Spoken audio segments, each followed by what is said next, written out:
na lumaki sa layaw, yung hindi kumakain ng pagkain ng mahirap, baliwala sa kanila suka. Pero sa ating mga mahirap, very essential ang suka sa ating kusina. Dahil hindi masarap ang tuyo, hindi masarap ang bulad, hindi masarap ang daing kung walang suka. Kaya, sige lang, tawag Team Suka, basta importante, kami ang nagpapasarap sa ulam ng mga taong mahihirap.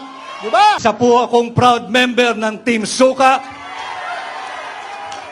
At atin pong lalabanan ang Team Sinusuka. Lahat po ay re-rejectin ng aparato na yon. Maniwala kayo sa akin, sapagkat yung aparato na yon ay ginawa sa suka. Salamat. Magandang hapon sa ating lahat. Unang-una, nagpapasalamat ako sa inyo. Kahit na tayo ay nasa oposisyon, kayo'y nandito pa rin. Hindi kayo tumalon.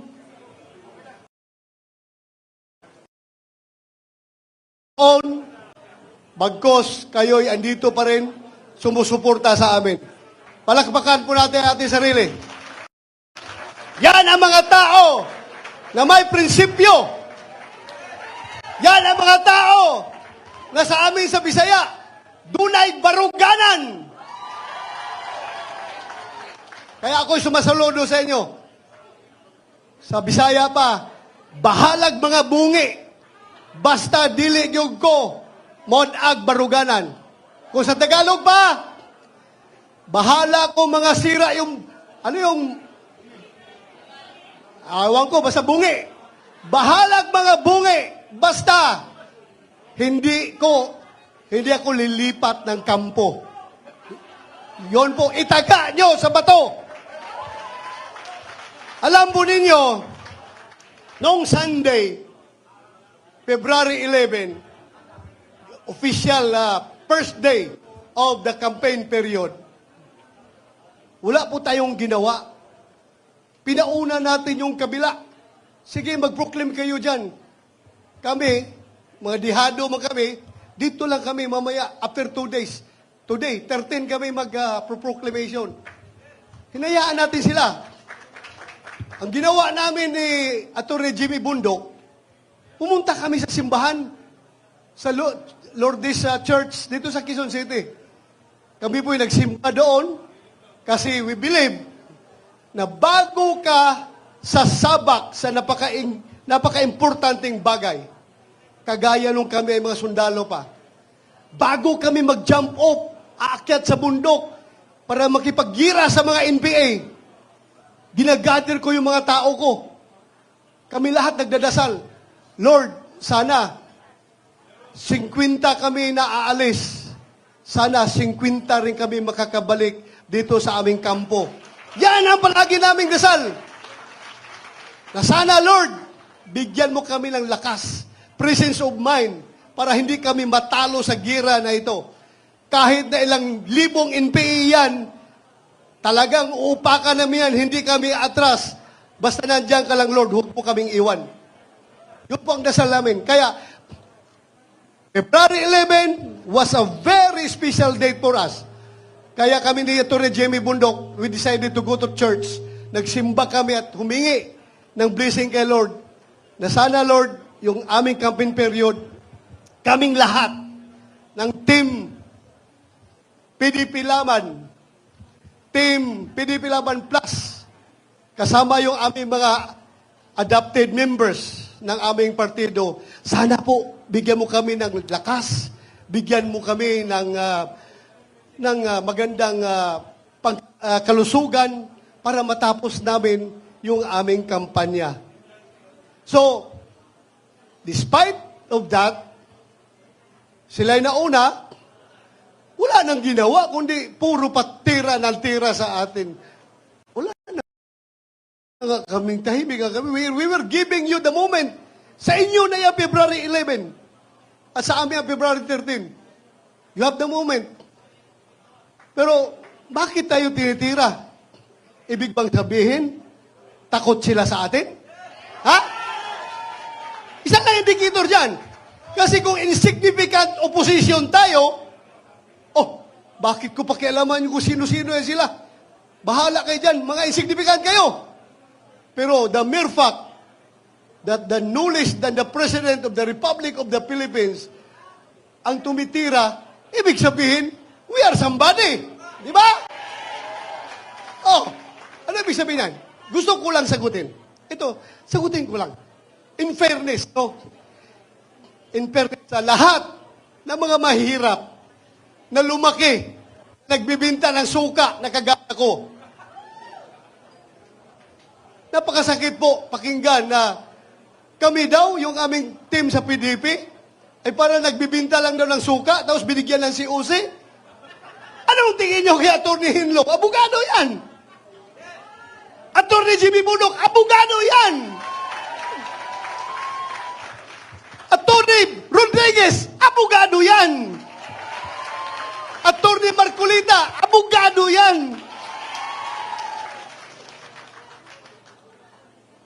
Ako, hindi ako abogado. Pero, murag abogado. Ako lang, talagang, alam nyo, yung suka, maliit pa ako, yung lolo ko po, mananggite. Alam nyo yung mananggite? Yung umaakyat sa puno ng niyog para ako ang nasa ilalim ng puno kasi yung tuba na kinukuha niya sa taas, binababa niya, ako ang tagatanggap. At yung tuba na kinukuha niya, binibinta niya yan. Kapag hindi nagbinta ang tuba, kinabukasan, bahal na yan. Ano ibig sabihin ng bahal? Hindi na presko. Bahal na, medyo mapakla na yung tuba. Pagkapangatlong araw, mas lalong mapakla, bahal pa rin ang tawag namin yan. Pero after the third day, hanggang ay nagiging suka. At yung suka na yan, hindi niya kinikwinta ng lulo ko, ang kanya tuba lang. Pag nabinta ang tuba, sa kanya yung pera. Pero yung suka, sobra na, ako na magbibinta niyan. So, income ko na yon, pambaon ko pag-eskwela. Nilalagay namin yan sa butilya ng bote ng long neck. Alam niyo yung long neck? Lapad, at saka yung lapad, yung tanduay. Lagay namin yan, display ko sa labas ng bahay namin para mabili ng mga kapitbahay na dumadaan. Kaya, huwag nating maliitin yung mga nagtitinda dati ng suka. Dahil, hindi po masarap, hindi po bawal mangarap ang isang nagtitinda ng suka na magiging senador. Ako'y nagtitinda ng suka, pero nakapag-masteral degree ako. Nakapag-doctor of philosophy ako. Naging chief PNP pa ako. At ngayon, naging senador pa. Kaya sa lahat ng nagtitinda ng suka dyan, malaki ang tsansa nyo na magiging senador. Hindi kasi, ito mga tao na lumaki sa layaw, yung hindi kumakain ng pagkain ng mahirap, baliwala sa kanila suka. Pero sa ating mga mahirap, very essential ang suka sa ating kusina. Dahil hindi masarap ang tuyo, hindi masarap ang bulad, hindi masarap ang daing kung walang suka. Kaya, sige lang, tawagin Team Suka, basta importante, kami ang nagpapasarap sa ulam ng mga taong mahihirap. Di ba? Kasi kung walang suka, hindi masarap yung daing, yung tuyo. Malun na ang presyo ay tag 50 pesos, hindi 20 pesos, ha? Hindi 20 pesos ang kilo ng bigas. 50 pesos to 58 pesos. Minsan naabot pa ng 60 pesos. Kami po ang tumutulong na malunok ng ordinaryong tao yung kanin na mahal dahil sa suka na sinasawsaw yung bulad. So okay lang, tawagin nyo kaming Team Suka. No problem. Basta kami ang suka sa buhay ninyo. Ha?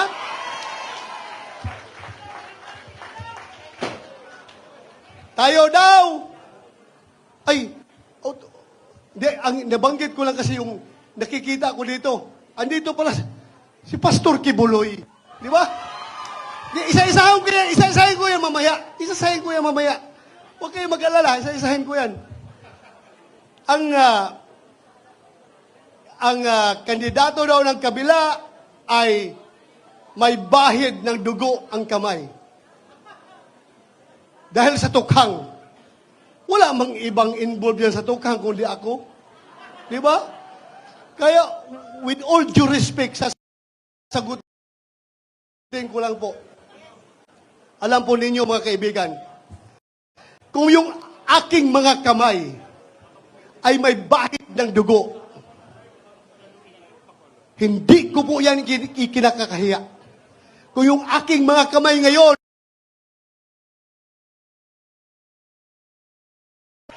kung kinakain ibang tao ang aking kamay para maprotektahan ang buhay ng mga matitino, mababait at mga law-abiding citizen, gagawin ko po yun. Itaga nyo sa bato. Gagawin ko yan.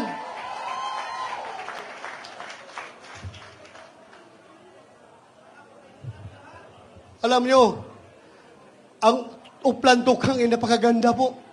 Nung sinabi ko na wala kaming host, wala ang magsusuporta sa amin, wala kaming resources para mag-conduct ng rally. Walang-wala po kami, ang PDP Laban. Kaya kami ay maggawa na lang ng tukhang na pangangampin. Pagkagapan niya, magtutukhang na lang, tuktukhang yo. Puntahan lahat ng bahay na pwedeng kayang puntahan, katukin. At pag open ng pintuan, nakangisi yung may-ari. Oh, salamat. Makiusap ako, pwede niyong ibuto kami, mga PDP Laban at buong team ng Suka. Tanggapin sana niyo kami. Pero pag open ang pintuan, nakasimangot, sorry po, hindi po okay lang po, alis kami. So yun lang po ang diskarte na gagawin namin dahil wala kaming pundo. Wala kaming pundo. Kaya sundutin ko na lang rin yung sinasabi. Pundo. Na kami sa Senado, Senator Bongo, Senator Robin Hood Padilla at ako, wala po kami magagawa kahit anong gawin namin. Objection, Your Honor, Mr. President. Objection, Mr. President. O kung hindi kami pakinggan, kahit na mag-walk out kami, hindi, wala pa rin mangyayari. Dahil numbers game yan. Majority rules. At tatlo lang kami, we cannot the majority. Kaya, kailangan namin ang suporta. Kung kami pabalikin ninyo sa Senado, kami ni Senator Bongo, talagang kailangan namin na makakasama Attorney Jane Bundo, Attorney J.B. Hinlo, Attorney Rodriguez, Attorney Raul Lambino, Attorney Marcolita. Napakagaling na abogado. Kailangan natin. At ang pinaka-importante, si Pastor Apollo Kibuloy. Kahit na kaming lahat ang lahat ng kasama namin ay mga abogado, kailangan pa rin natin ng man of God para sa aming spiritual na direksyon. At si Philip Salvador, kailangan nating isama. So yun lang po ang pakiusap ko sa inyo. Dagdagan ninyo kami. Kung ibalik nyo kami doon, dagdagan nyo kami sa aming mga kasamahan. Yun lang po. Maraming salamat. Magandang hapon sa ating lahat. Magandang hapon po sa ating lahat. Kanina po sabi ni Senator Bato, kasama po siya sa mga nagbebenta ng suka. Yung iba naman po siguro ay bumibili ng suka. Alam po ninyo ako, dahil sa hirap yata na dinaanan ko sa aking buhay, nangungutang po ako ng suka. Pero kahit po ganun, Kahit na tayong lahat ngayon na nandito ay pinaglihi lahat sa suka. Tayo po lahat ay nakakakilala. Alam natin kung bakit napakataas ng pangunahing bilihin sa ating bansa. Yung hindi kumakain ng suka, hindi nila alam yun. Alam din natin na lubog na tayo. Naaamoy lang natin ay suka. Pero sila hindi nila alam. Sapagkat karamihan sa kanila ay involved sa corruption. Humirap ng humirap ang ating bansa.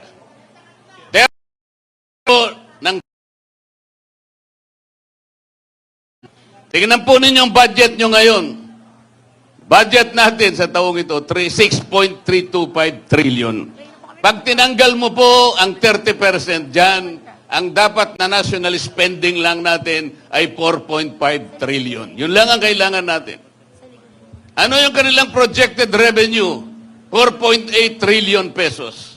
Alisin mo yung 30% na corruption, dapat 5.5 trillion yun. Sa mga tweed, ang gross revenue natin, kung wala ang corruption, will be 5.5 trillion. National spending, walang corruption, 4.5 trillion. Meron tayong surplus na 1 trillion pesos. Baligtad ang nangyari. Ngayon po, ang ating deficit, projected deficit, 1.5 trillion pesos. Katumbas ng mangungutang tayo, 122 billion pesos per month. 4.2 billion pesos per day or 173 million. Bakit po hindi niya maintindihan yan? Bakit tayo po na ipinaglihilang sa suka ang nakakaintindi nito? Napakalaki po ng problema at hamon na hinaharap ng ating bansa. Ang ginagawa nila ay para pag-awayin ang Pilipino. They impeach the Vice President even if there is no basis for it.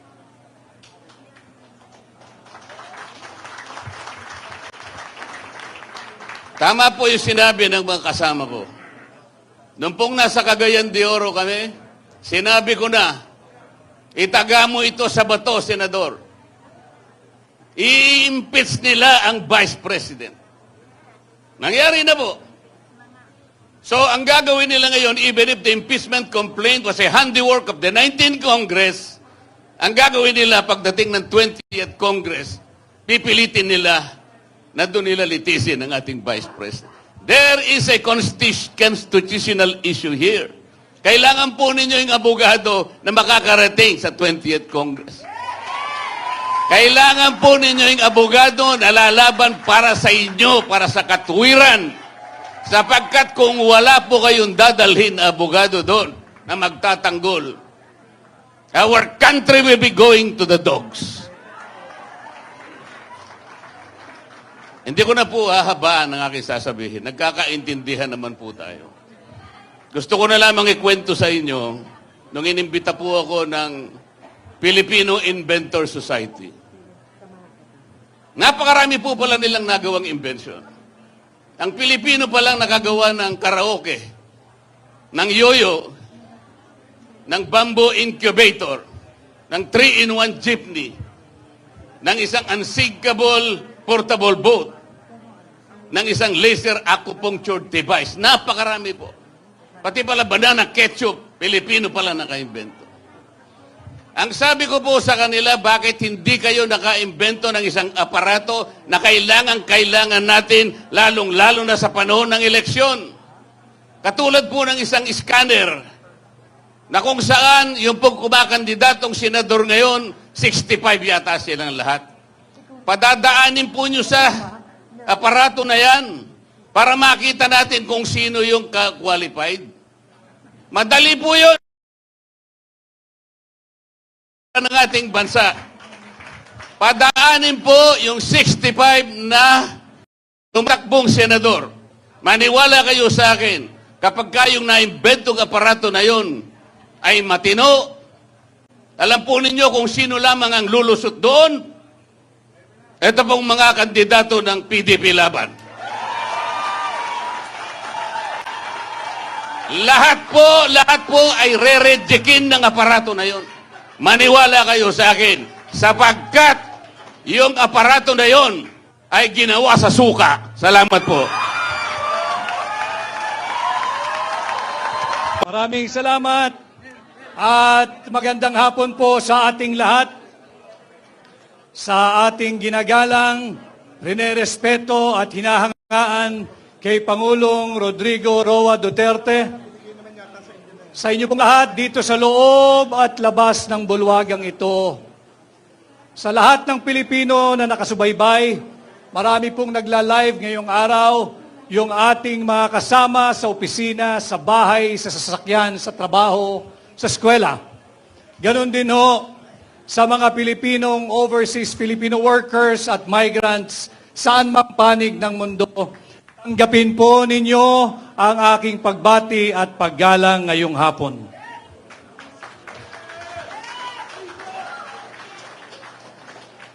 Ako po ay nagpapasalamat at ako'y gabilang sa inyong programa ngayong hapon. Salamat kay Pangulong Duterte at ako'y isinama dito sa tinatawag nating Duterte Senatorial Candidates. Tumugon po ako sa hamon na pamunuan ang tunay at maisog na oposisyon upang labanan at ilunsad ang gera laban sa korupsyon. Ang war on corruption na aking pinamumunuan is not just a campaign slogan. Nalalaman ko kung paano labanan ang korupsyon. Linabanan ko na sila minsan nung ako ay nasa Malacanang. At pinagpapatuloy natin ngayon. Nag-file po tayo ng kaso kamakailan. Linabanan natin yung anomalous, illegal, immoral, invalid, and unconstitutional and criminal 2025 budget. Saan ka nakakita nagpapasa ng 6.352 trillion pesos panay blanco ang Bicameral Conference Committee report? Sinasalaula tayo ng administrasyon ni Bongbong Marcos. Maraming nagsalita bago sa akin at nababanggit ang salitang suka. Alam ho ninyo, ang suka ang kalaban ng tanso.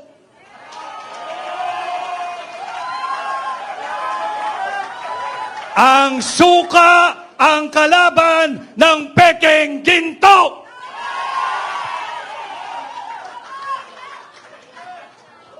Hindi man po ako gumagawa ng suka, subalit nung ako ho ay bata, maraming beses din naman akong nautusang bumili ng suka ng aking ina. At wala pong nakakahiya doon.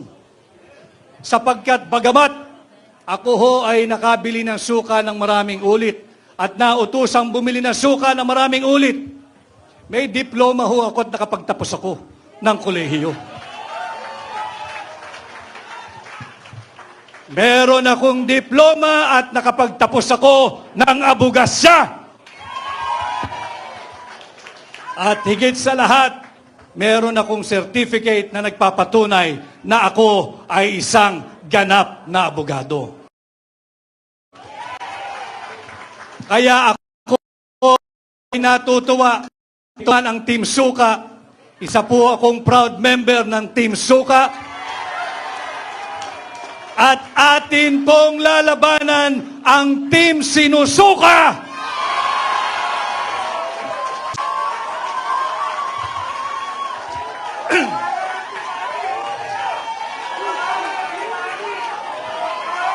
Labanan natin ang mga mambubudol.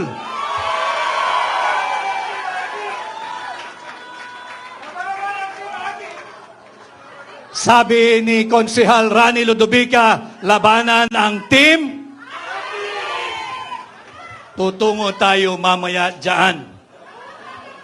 Alam ho ninyo, tinanggap ko ang hamon na pamunuan ang tunay at maisog na oposisyon. Ang tunay at maisog na senador ninyo sa Senado. At bilang senador ninyo, atin pong lalabanan ang korupsyon at sisimulan po natin yan sa pagbabantay taon-taon sa ating national budget. Hindi tayo papayag na pupunuin ng korupsyon ng pork barrel ng akap ng AYEX.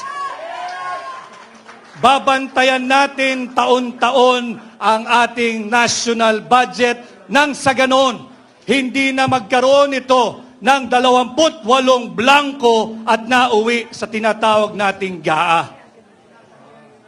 Subalit bilang senador ninyo, kailangan ko po ng katulong. Kinakailangan kong makasama sa tulong ninyo ang isang veteranong mangbabatas, matapang, magaling. Dalhin po natin sa Senado si Senador Attorney Dante Marcoleta.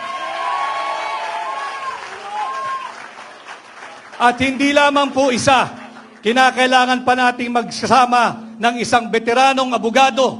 Matagal na hong naglingkod ito sa mababang kapulungan. At minsan ding naging Chief of Staff sa Senado, kasama kong magbabantay ng taunang budget, si Senador Attorney Raul Lambino.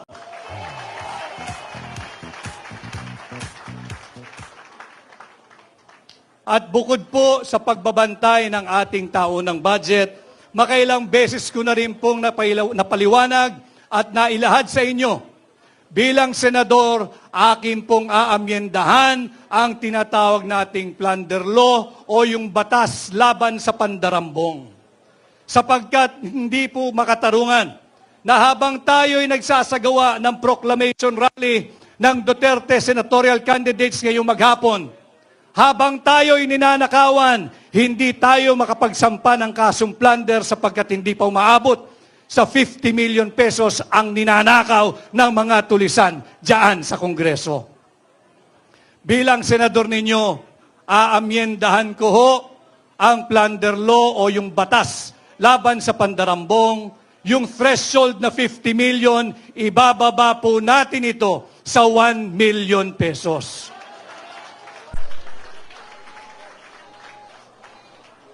Subalit, kagaya rin po ng ipinakita kanina, bilang principal author, kinakailangan ko rin ang mga kasama sa Senado.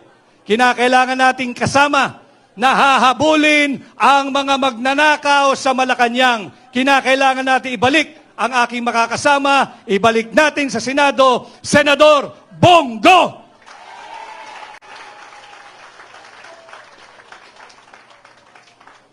At kaparehas din po ng kanyang advokasya, ipinakita niya kanina doon sa video message niya yung tinatawag niyang Exhibit A, yung KOJC. Nakikita natin kung anong inam pag walang korupsyon, kung lahat ng pera ay ginagamit at napapatupad ng tama. Sa Senado, kinakailangan ko rin ng kasama upang amendahan ang plunder law at kinakailangan nating dalin sa Senado si Senador Pastor Apollo Kibuloy.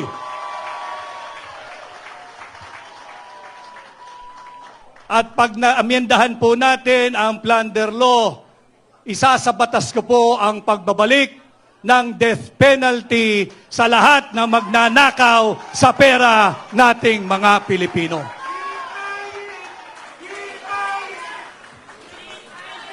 At hindi pa ho nabubuo dyan ang Duterte senatorial candidates. Pag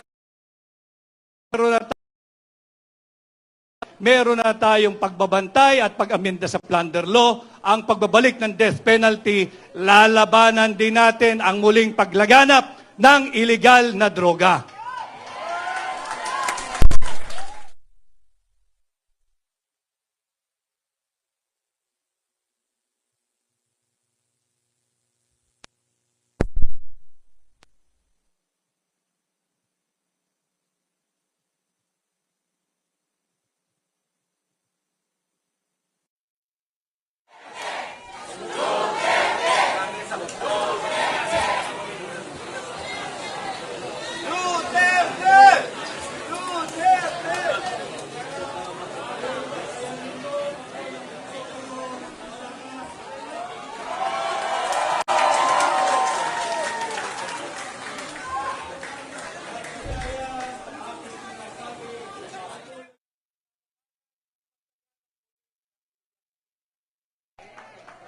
Bilang senador, ipapanukala ko ang pag-amyenda dito sa batas na nagtatag sa Philippine Drug Enforcement Agency. Higit nating palalakasin ang PIDEA. Bibigyan natin itong kapangyarihang magsagawa ng taunang mandatory drug testing sa lahat ng tao sa gobyerno. Mandatory drug testing parehas sa elected at appointed official ng ating pamahalaan. Walang exemption. Sisimulan natin ito sa Malacanang. At para magawa natin yan, kinakailangan ko ang isang matapang na namuno na dati ng laban kontra sa illegal na droga. Ibalik natin sa Senado si Senador Bato de la Rosa.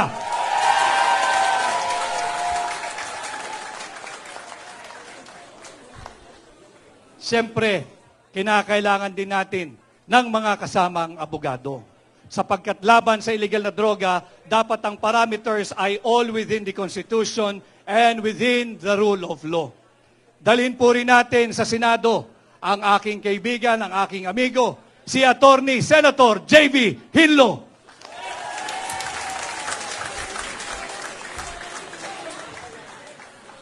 Nabanggit din ho kanina na ito'y mabait, subalit matapang din sa totoong buhay. Dalhin din po natin sa Senado, lalaban sa illegal na droga, si Senador Philip Salvador.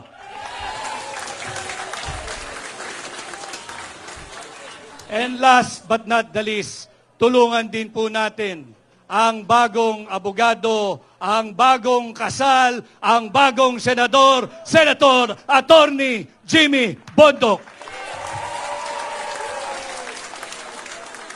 Ito po ang bumubuo ng Duterte senatorial candidates.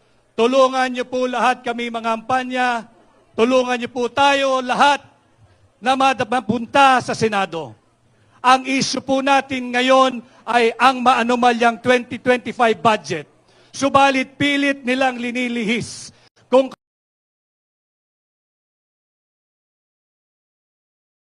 constitutional na impeachment complaint laban kay Vice President. Sinasabi kong unconstitutional sapagkat pinangalanan nila itong verified impeachment complaint. Alam na mga abogado rito, pag sinabi mong verified, dapat ito'y nabasa mo. Ito'y base sa iyong personal knowledge o dili kaya'y base sa authentic documents. Pinagyayabang nila 215 signatories. 215 signatories.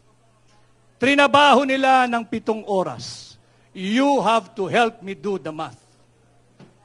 Kung tayo'y magbabasa ng 32, 33-page complaint, kada tao kinakailangan ng 10 minuto. Sa loob ng 1 oras, 6 na tao lamang ang makakapagbasa at makakapag-unawa ng complaint na yan. 6 na tao sa loob ng 1 oras, i-multiply mo ng 7. 42. 42 lamang ang maximum na makakabasa at makakaintindi ng verified impeachment complaint na yan. Saan galing ang 215?